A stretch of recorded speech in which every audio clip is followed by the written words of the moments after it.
आपका मैं हूं आपके साथ सुमित शर्मा। प्रवासी भारतीय सम्मेलन पर पीएम मोदी ने ट्वीट किया है। प्रवासी भारतीय सम्मेलन में शामिल होने पीएम मोदी आएंगे। सम्मेलन में शामिल होने कल इंदौर आएंगे पीएम मोदी। पीएम मोदी ने ट्वीट किया है कि प्रवासी भारतीय दिवस मनाने के लिए 9 जनवरी को जीवंत शहर इंदौर पहुंचने के लिए उत्सुक हूं, एक्साइटेड हूं। ये उस प्रवासी समुदाय के साथ जुड़ाव का शानदार अवसर है जिसने वैश्विक स्तर पर अपनी एक अलग पहचान बनाई है। कल पीएम मोदी प्रवासी भारतीय सम्मेलन में इंदौर आएंगे शामिल होने के लिए।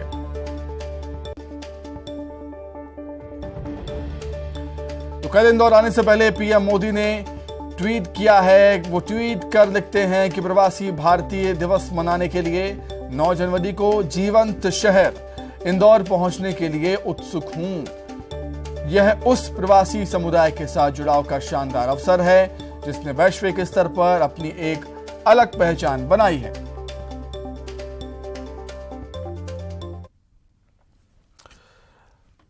देश के सबसे स्वच्छ शहर इंदौर में 3 दिवसीय प्रवासी भारतीय दिवस सम्मेलन के 17वें संस्करण का रविवार को आगाज हो गया। इस सम्मेलन में 70 देशों के 3500 से अधिक प्रवासी भाग ले रहे हैं। इस साल के सम्मेलन की थीम प्रवासी अमृतकाल में भारत की प्रगति के लिए विश्वसनीय भागीदार है। कल पीएम मोदी सम्मेलन में शिरकत करेंगे। इंदौर में 17वें प्रवासी भारतीय सम्मेलन का शानदार आगाज हुआ। 3 दिन तक चलने वाले इस सम्मेलन में 70 देशों के 3500 से अधिक प्रवासी भारतीय शामिल हो रहे हैं। सम्मेलन के शुभारंभ में सबसे पहले केंद्रीय मंत्री अनुराग ठाकुर ने संबोधित कर अर्थव्यवस्था पर तारीफ करते हुए कहा कि पिछले साल भारत दुनिया की 5वीं सबसे बड़ी अर्थव्यवस्था बन गया है। भारत के युवाओं ने ही पिछले 8 साल में दुनिया का तीसरा सबसे बड़ा स्टार्टअप देश हो चुका है। इस दौरान अनुराग ठाकुर ने स्वामी विवेकानंद के जन्मदिवस पर युवा दिवस मनाने की अहमियत बताई। को संबोधित किया था तो पूरी दुनिया को अपने एक परिवार का हिस्सा बनाया और कहीं ना कहीं दुनिया का दिल जीतने का काम स्वामी विवेकानंद ने उस समय किया था।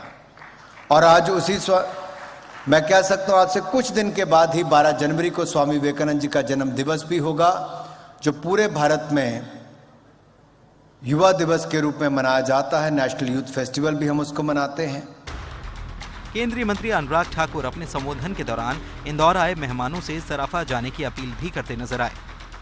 उन्होंने कहा कि आप इंदौर आए हैं तो महाकाल लोक जरूर जाइएगा और एक बात जरूर याद रखिएगा कि समय निकालकर इंदौर के सराफा बाजार में जाना है। एक बार वहां जाएंगे तो बार बार जाने का मन करेगा। इसके बाद मुख्यमंत्री ने अनुराग ठाकुर की बात को आगे बढ़ाते हुए कहा कि सराफा तो जाना ही, साथ ही 56 दुकान भी जरूर जाना। 66 से ज्यादा देशों के प्रवासी भारतीयों का दिल जीत लिया है। अतिथि देवो भव की परंपरा को साकार किया है। आपने दिखा दिया है कि मेहमान जो हमारा होता है वो जान से प्यारा होता है। और इंदौर वालों, आप भी मुझे जान से ज्यादा प्यारे, मध्य प्रदेश वाले भी जान से ज्यादा प्यारे। इस दौरान सीएम शिवराज ने अप्रवासी भारतीयों की तारीफ की। कहा, भारतीयों की क्षमता से आज पूरा विश्व परिचित है। लगभग सभी देशों में, अलग अलग क्षेत्रों में आज भारत का डंका अगर बजाया है तो आपने बजाया, इसलिए मैं आपका स्वागत करता हूं, आपका अभिनंदन करता हूं। एक व्यक्ति अगर सोचे, एक व्यक्ति अगर ठान ले तो दुनिया बदल सकता है। और मुझे कहते हुए गर्व है हमारे प्रधानमंत्री श्रीमान नरेंद्र मोदी जी पर। मुझे 2014 याद आता है। भारत के प्रधानमंत्री ने हाथ में झाड़ू थामी और कहा स्वच्छ भारत, तो पूरे देश ने हाथ में झाड़ू थाम ली और इंदौर ने तो स्वच्छता में छक्का लगा दिया, सिक्सर मारा। केंद्रीय विदेश मंत्री एस जयशंकर ने भी प्रवासी भारतीयों को संबोधित किया। उन्होंने अपने संबोधन में कहा कि भारत के युवा दुनिया से हमें जोड़ने में बड़ी भूमिका निभा रहे हैं। ये आपसी रिश्तों का ही असर है कि 34 मिलियन भारतीय आज विदेशों में हैं। प्रधानमंत्री इसलिए कहते हैं कि हमारा खून का रिश्ता है, पासपोर्ट का नहीं। वहीं कल सम्मेलन के दूसरे दिन मुख्य आकर्षण का केंद्र देश के प्रधानमंत्री नरेंद्र मोदी की मौजूदगी होगी। वे सूरीनाम के राष्ट्रपति संतोखी और गुयाना के राष्ट्रपति मोहम्मद इरफान अली के साथ मंच साझा करेंगे। Bureau report, news 18। इंदौर में चल रहे प्रवासी भारतीय सम्मेलन में कई प्रवासी पहुंचे हैं। दुबई का एक 8वीं क्लास का छात्र सीएम शिवराज सिंह चौहान की तस्वीर लेकर प्रवासी सम्मेलन में पहुंचा। इस दौरान उसने बताया कि उसने अपने हाथों से सीएम शिवराज की पेंटिंग बनाई है। उन्हें ये तस्वीर भेंट कर उन्होंने सीएम शिवराज सिंह चौहान ने छात्रों को आशीर्वाद दिया। प्रवासी भारतीय सम्मेलन में शामिल होने दुबई से अरहम जो 8th क्लास के छात्र हैं वो भी आए हैं और शिवराज सिंह चौहान की ये एक फोटो फ्रेम करके यहाँ पर लाए हैं। जी बताइए, क्या है आपने बनाई है ये, सीएम को देना चाह रहे हैं? हाँ, मैं सीएम को देना चाह रहा हूँ। मैंने इसलिए ये बना के लाया है। कितने दिन में बनाई है? मुझे 1-2 दिन लगे थे। बहुत सारे ट्राई भी मैंने किए हैं। मतलब ये फाइनल रिजल्ट है मेरा। हाँ। कैसे लगा कि इसको सीएम को देना है? जब मैंने ये बनाया था, मैंने मेरे प्रिंसिपल को दिखाया, फिर उन्होंने हाँ कहा, तो मैंने ये। इंदौर में सीएम शिवराज ने एमएसएमई विभाग की इन्वेस्ट ऑफ एमपी प्रदर्शनी का उद्घाटन भी किया। इस दौरान उन्होंने एमपी के उद्योग और सांस्कृतिक झलक और अन्य प्रदर्शनी का अवलोकन भी किया। विभाग ने भी एक प्रदर्शनी यहाँ पर लगाई है और एमएसएमई विभाग के सचिव पी नरहरी साहब मेरे साथ मौजूद हैं। जी सर, क्या खास है इस प्रदर्शनी में? आप मेरे पीछे देखेंगे कि हमने 9 ऐसे स्टार्टअप्स का हमने एग्जीबिशन एरिया में उनकी प्रदर्शनी रखी है। ये 9 ऐसे स्टार्टअप्स हैं जिन्होंने मध्य प्रदेश के अंदर अद्भुत काम किया है। स्टार्टअप से लेके उनका जर्नी जो है पिछले 4-5 साल में ऐसी बढ़ोतरी हुई है जो अपने आप में देखने लायक है और सीखने लायक है। तो हमारा ये जो प्रदर्शनी के अंतर्गत हमने ऐसे स्टार्टअप्स को प्रदर्शित किया हुआ है प्रथमतः शुरुआत में। इसके बाद अंदर लगभग 15 और स्टार्टअप्स को भी हमने। सवर्णों पर दिए विवादित बयान से बीजेपी की किरकिरी करा चुके प्रीतम लोधी से पूर्व मुख्यमंत्री उमा भारती मिलने जलालपुर गांव पहुंची। यहां उमा भारती ने कहा कि प्रीतम लोधी के पार्टी से निष्कासन पर उन्हें कुछ नहीं बोलना है, लेकिन उमा भारती ने साथ ही साथ ये भी कह दिया कि प्रीतम लोधी को पार्टी से निकाला गया तो जनता ने उनका साथ दिया। उमा भारती ने यह भी कहा कि प्रीतम लोधी ने अपने किए की माफी भी मांगी, लेकिन माफी नहीं देना ही अपराध है। माफी नहीं दी गई तो ये भारी भूल है। इसके बाद भी अगर आप माफ नहीं करते हैं तो आप चाहते हैं कि लोग गलतियां करते ही रहें। हालांकि इस बात के बाद उन्होंने प्रीतम लोधी को भी समझाइश दी और कहा कि प्रीतम को अपनी कीमत समझना चाहिए और किसी जाति विशेष के खिलाफ नहीं बल्कि सबके कल्याण की बात करनी चाहिए। उन्होंने प्रीतम लोधी को कहा कि सवर्ण, पिछड़े और गरीब सबकी आवाज उन्हें बनना चाहिए। कई इतनी भीड़ का है, मुझे बताया एक कहीं हमारे परिचित जा रहे थे ट्रेन में, तो कुछ हो गया है क्या? तो लोगों ने बताया कि नहीं, प्रीतम आ रहे हैं, पार्टी से निकाले गए हैं और आ रहे हैं। मतलब जब तक पार्टी में हटे तब तक इतना नहीं उठाया और पार्टी से निकाल दिया तो लोगों ने कहा कि कोई बात नहीं प्रीतम, हम तुम्हारे साथ हैं, तुम्हारे लिए जान दे देंगे। देखो इस तरह से समझो अपनी। ओमकारेश्वर पहुंची केंद्रीय मंत्री मीनाक्षी लेखी नर्मदा किनारे गंदगी देखकर नाराज हो गई। उन्होंने न केवल अधिकारियों को फटकार लगाई बल्कि खुद साफ सफाई में भी जुट गई। केंद्रीय पर्यटन एवं संस्कृति राज्य मंत्री मीनाक्षी लेखी ज्योतिर्लिंग के दर्शन करने के लिए पहुंची थी। यहां उन्होंने जब पॉलीथिन और प्लास्टिक से बनी चीजों का इस्तेमाल दिखा तो वहां मौजूद अधिकारियों की क्लास लगा दी। दर्शन के बाद उन्होंने नर्मदा किनारे घाटों की गंदगी देख खुद साफ सफाई कर एक संदेश भी दिया। उन्होंने अधिकारियों से कहा कि नर्मदा यहाँ की जीवन रेखा है और उससे खिलवाड़ घातक साबित हो सकता है। मंत्री सिंधिया ने ग्वालियर खेल महोत्सव का शुभारंभ किया। शुभारंभ के बाद केंद्रीय नागरिक उड्डयन मंत्री ज्योतिरादित्य सिंधिया खुद को क्रिकेट खेलने से नहीं रोक पाए। सिंधिया स्टेडियम में बैटिंग पिच पर उतरे और टेनिस मैच खेला। मैच में उन्होंने जमकर चौके छक्के भी लगाए। और इसी सोच विचारधारा के साथ भारत सरकार ने खेल के क्षेत्र में बहुत सारे नई योजनाओं की शुरुआत की है। हमारी यही कोशिश है कि इसी भावना को हम जमीनी स्तर तक, चाहे वो वार्ड स्तर तक हो, चाहे वो पंचायत स्तर तक हो, पहुंचाने की कोशिश करें। और इसी विचारधारा के साथ ये खेल महोत्सव का आयोजन ग्वालियर में हमने शुरुआत की है, जहां kabaddi, kho kho, cricket, volleyball, basket. सागर के केसली में धान खरीदी केंद्र पर भूसे की मिलावट वाला धान खरीदने के मामले में केंद्रीय राज्य सहकारिता मंत्री BL वर्मा ने कहा कि ऐसे लोग देशद्रोह कर रहे हैं और उन्हें किसी भी कीमत पर बख्शा नहीं जाएगा। हम बता दें कि केसली में धान खरीदने में बड़ा घोटाला सामने आया है। बोरियों में तय माप से कम और भूसा मिला धान भरा जा रहा था। बालाघाट दौरे पर आए केंद्रीय सहकारिता राज्य मंत्री BL वर्मा ने इसे लेकर बड़ा बयान दिया कि माननीय प्रधानमंत्री मोदी जी के नेतृत्व में जिस तरह से पारदर्शी व्यवस्था चलती है पूरे देश के अंदर, और इस प्रकार का कृत्य करने वाले कोई अगर लोग हैं, मुझे जानकारी नहीं है, आपने विषय चर्चा में किया है तो जानकारी करता हूं।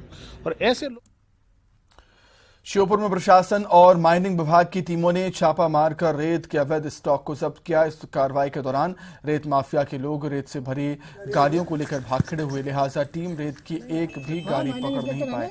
कलेक्टर को सूचना मिली थी कि रेत माफिया पार्वती नदी से रेत का अवैध खनन कर रहे हैं, जिसके बाद कलेक्टर ने टीम को भेजा।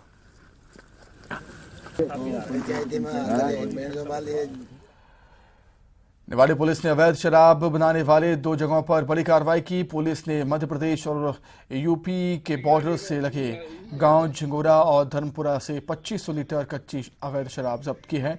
साथ ही हजारों लीटर लहान को भी नष्ट किया। पुलिस के मुताबिक जब्त शराब की कीमत करीब 3,60,000 रुपये से ज्यादा है। वरिष्ठ पुलिस अधीक्षक महोदय के नेतृत्व में ये अवैध शराब के विरुद्ध में एक कार्रवाई हुई है थाना निवाड़ी अंतर्गत। ये एक संयुक्त रेड कार्रवाई थी। इसमें ग्राम पंचायत झिंगोरा में धर्मपुरा चेक डैम के पास में ये 3 आरोपी के साथ लगभग 2,500 लीटर शराब पकड़ी गई है। शराब की कीमत लगभग 3,60,000 है और जो कुल मशरूका जब्त हुआ है वो लगभग। इंदौर में बजरंग दल कार्यकर्ताओं ने चक्का जाम किया है। चंदन चौराहे पर चक्का जाम किया है। बजरंग दल के कार्यकर्ताओं ने लव जिहाद को लेकर धरने पर बैठे हैं। बजरंग दल के कार्यकर्ता पुलिस कर्मियों पर मारपीट का आरोप है। लव जिहाद की शिकायत लेकर थाने पहुंचे थे। बजरंग दल के कार्यकर्ता चौराहे पर ही चक्का जाम कर दिया और हनुमान चालीसा का पाठ किया। पुलिस के आश्वासन के बाद चक्का जाम खत्म किया है।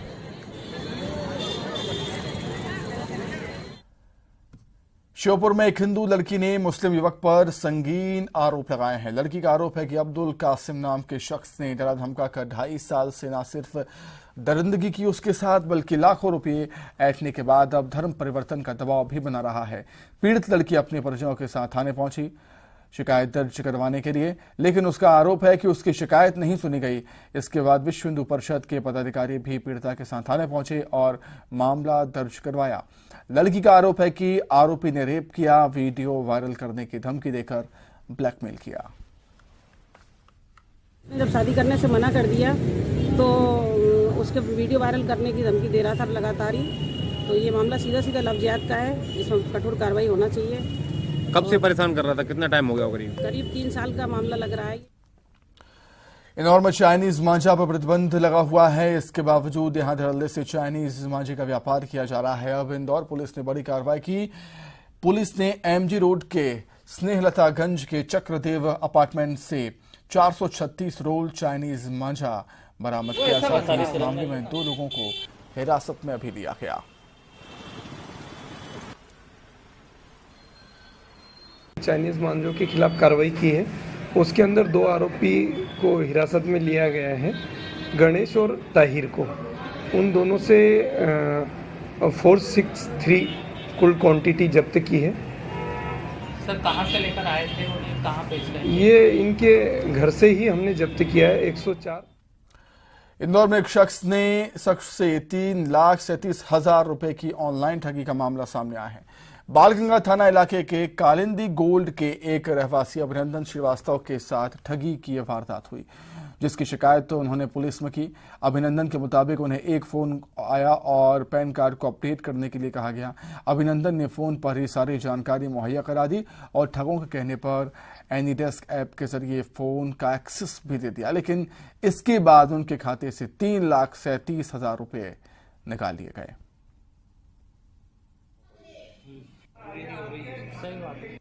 ये फरियादी हैं अभिनंदन श्रीवास्तव, कालिंदी गोल्ड में रहते हैं और उनके पास एक मोबाइल नंबर 8754643722 से कॉल आया था कि आपका पैन कार्ड अपडेट करना है।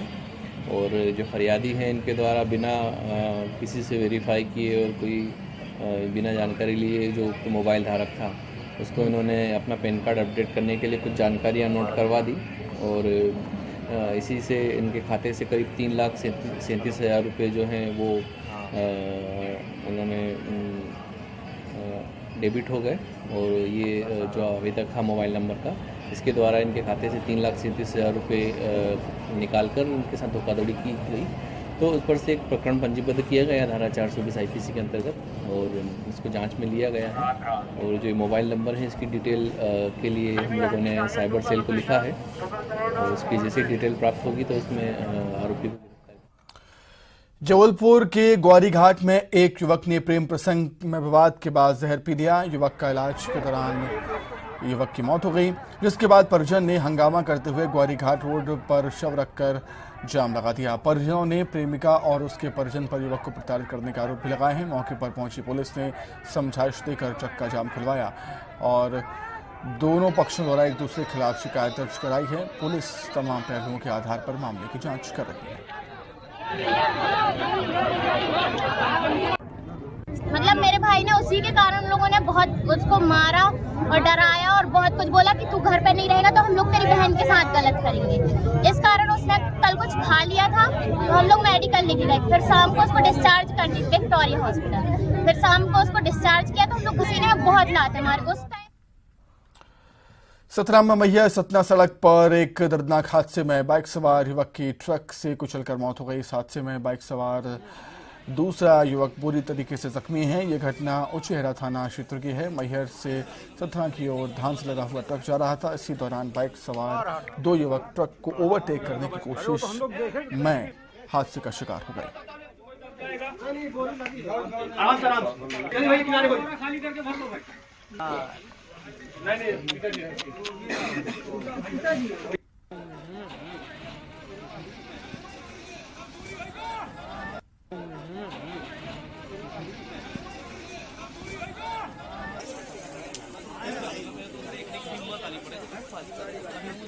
आ रहा था लड़का बच गया। अरे वो तो हम लोग देखे।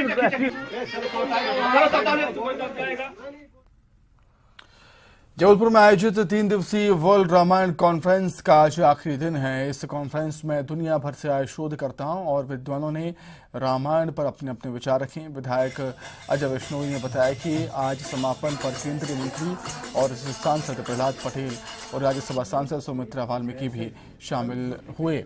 साथ ही कहा कि रामायण कॉन्फ्रेंस का उद्देश्य रामायण को समझना है और समझाना था। एक पक्ष को यदि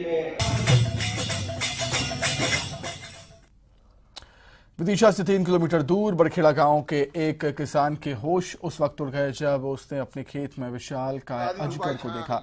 यह अजगर करीब 15 फीट लंबा था। ग्रामीणों ने आनंद फानन में विदिशा के सर्प मित्र और सांपों के विशेषज्ञ फिरोज खान को इसकी जानकारी दी। फिरोज मौके पर पहुंचे और करीब आधे घंटे की मशक्कत के बाद अजगर को पकड़ा और उसे वन विभाग के हवाले कर दिया। मेरे को 11:30 बजे एक कॉल आई थी कछवा बरखेड़ा गांव से, देवेंद्र सिंह दांगी जी के यहाँ से। उन्होंने देखा कि मेरे खेत में एक बहुत विशालकाय सांप है। उन्होंने मुझे घबरा कर फ़ोन किया। फिर मैं अपने छोटे भाई के साथ गया तो लगभग 12 बजे मैं वहाँ पहुँच गया था और उसको सुरक्षित रेस्क्यू कर लिया। और सुरक्षित रेस्क्यू करके फिर मैं यहाँ फॉरेस्ट में ले आया और अब इनको सौंप रहा हूँ मैं। ये जो आज अजगर को लेकर आए गए हैं, ये फिरोज खान द्वारा बरखेड़ा कछवा से दीवान सिंह के खेत में था। इसको आज हमारे को सुपुर्द किया गया है। अब इसको हम जंगल में।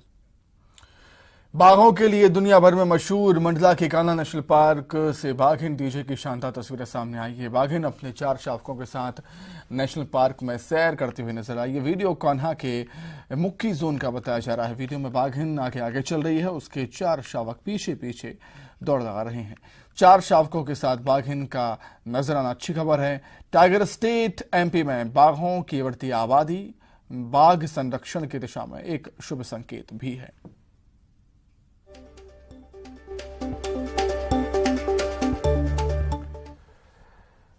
सिवनी के धूमा थाना प्रभारी के केबिन में बनी एक वीडियो रील सोशल मीडिया पर तेजी से वायरल हो रही है। इस वीडियो में एक महिला के साथ थाना प्रभारी राहुल बघेल नजर आ रहे हैं। महिला को थाना प्रभारी की पत्नी बताया जा रहा है। एक गाने पर यह वीडियो रील बनाई गई। वीडियो वायरल होने के बाद पुलिस के आला अधिकारी जांच की बात कह रहे हैं।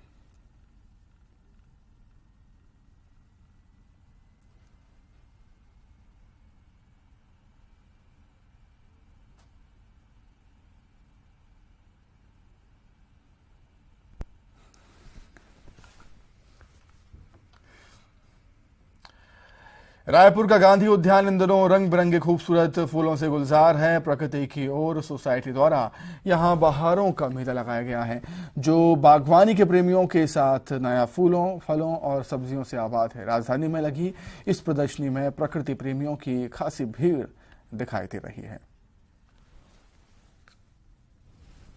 बहुत ही अच्छा, बहुत सुंदर, और इसमें बहुत अलग अलग प्रकार की पौधे और फूल हैं जो हमेशा इनको बढ़ाते जा रहे हैं और हाइब्रिड करके अलग अलग कलर बनाए जा रहे हैं। उससे फूल का जो प्रदर्शित करने का तरीका बहुत ही बेहतरीन है, बहुत ही सुंदर लग रहा है। यहाँ हर किसी व्यक्ति को आना चाहिए जो प्रकृति के प्रति आकर्षित हो रहे हैं, और वह इसको अपने घर ले जाके बना के रखना चाहिए।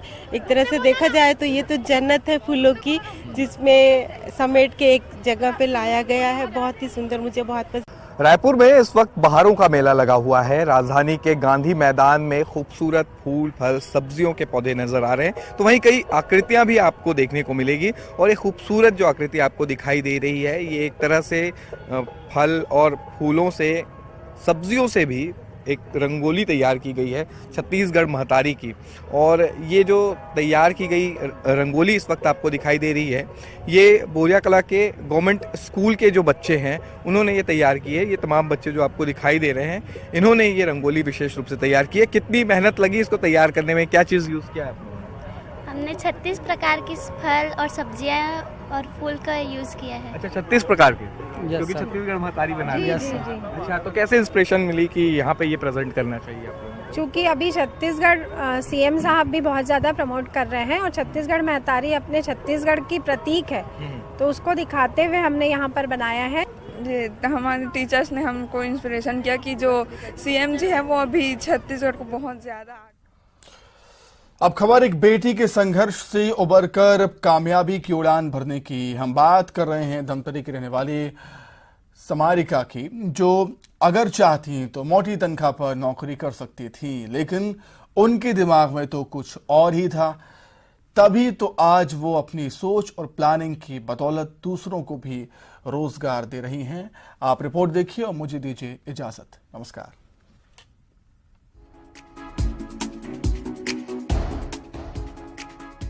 इंजीनियरिंग और एमबीए की डिग्री, प्राइवेट कंपनी में अच्छी सैलरी वाली जॉब, लेकिन सब छोड़कर स्मारिका चली आई गांव। और देखिए जरा आज वो किस मुकाम पर हैं। पुश्तैनी काम को ही संभाला, जो पढ़ाई लिखाई की उसका उपयोग खेती के काम में किया, और नतीजा ये कि सालाना टर्नओवर 1 करोड़ से ऊपर हो चुका है। इतना ही नहीं, जो खुद कभी नौकरी करती थी आज 100 से ज्यादा लोगों को रोजगार दे रही हैं। कुरूद ब्लॉक का एक छोटा सा गांव है चरमुढ़िया, और यहीं निवास करती हैं स्मारिका। हाई क्लास लाइफ मेंटेन करती हैं, वो भी खेती के जरिए। लाइफस्टाइल और डेली वर्क शेड्यूल बिल्कुल किसी निजी कंपनी के सीईओ जैसा। प्लानिंग, एक्सपर्टीज और इन्वेस्ट के चलते आज उन्होंने फार्मिंग को एक अलग रूप में स्थापित कर दिया है। धान की परंपरागत खेती को छोड़ वे सब्जियों की खेती कर रही हैं।